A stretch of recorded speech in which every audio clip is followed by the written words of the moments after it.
if you could expand on how you think about comparing investment opportunity. Yeah, depends which favorite name we might have hit harder back in the 2008 and 2009 period. In the first instance, I spent a considerable part of our cash reserves too early, looking back, too early in the 2009 panic. The bottom of that was reached early in March in 2009, and that bottom was quite a bit lower than September and October of 2008 when we spent 16 or so billion. Now, we were committed to finance Mars for 6.6 billion, and that commitment had been made many months earlier, so we didn't really have much choice in terms of the timing of that. But we did fine on the expenditures we made during that period, but obviously we didn't do as well, remotely as well, as if we'd kept all of the powder dry and then just spent it all at once at the bottom. But we've never really figured out how to do that, and we won't figure out how to do that. So the timing could have been improved dramatically.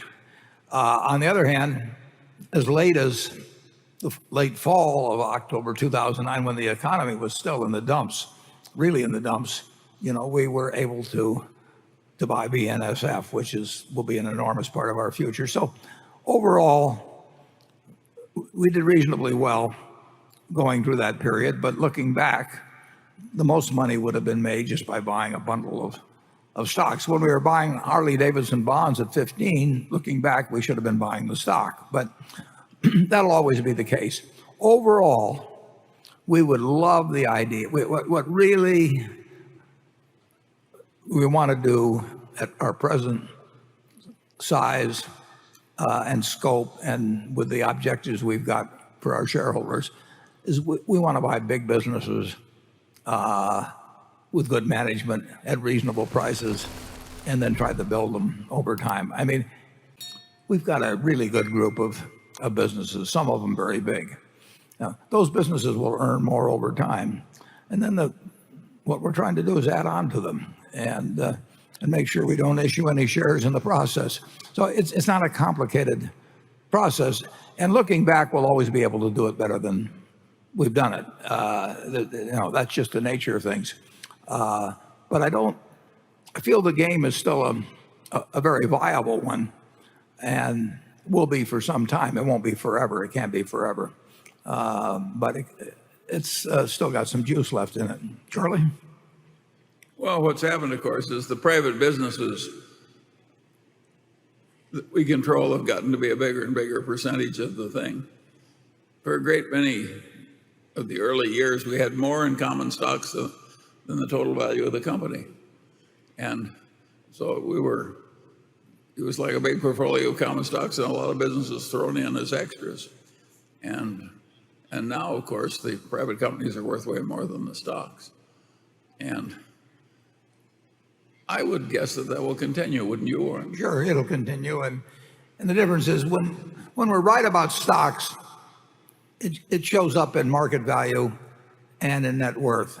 When we're right about businesses, it shows up in future earning power, which you can see, but it doesn't jump out at you the same way changes in stock values do. So it's a different sort of buildup of value, and one is somewhat easier to see than the other, but the other is more enduring and does not require going from flower to flower.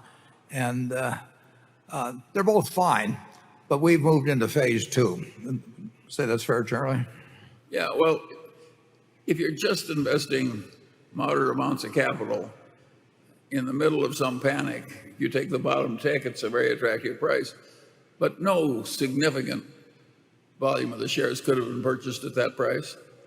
And so when we buy these businesses, we can get huge chunks of money into things. And now if we'd wanted to go much heavier into Moody's, we couldn't have bought that much anyway. No. Yeah, so we are sort of forced by our own past success more into these bigger positions represented by the private companies.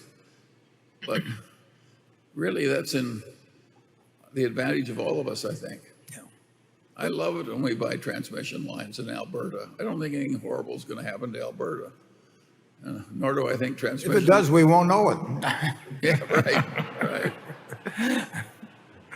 And no, I think we've adapted pretty well to changes in our circumstances, and that again is part of life. I mean, since change is inevitable, how well you adapt to it is terribly important. And I would say the changes that many of you have watched in Berkshire over the years have been very much in our interest. And then there may be future changes that are just as desirable. We bought a fair amount of Wells Fargo, for example, really over the last few years. And because the economy came back, really the most money, if you were buying at the bottom, came from buying the banks of lesser quality, because their weaknesses drove them down to even further in price, and they needed a good economy to come back.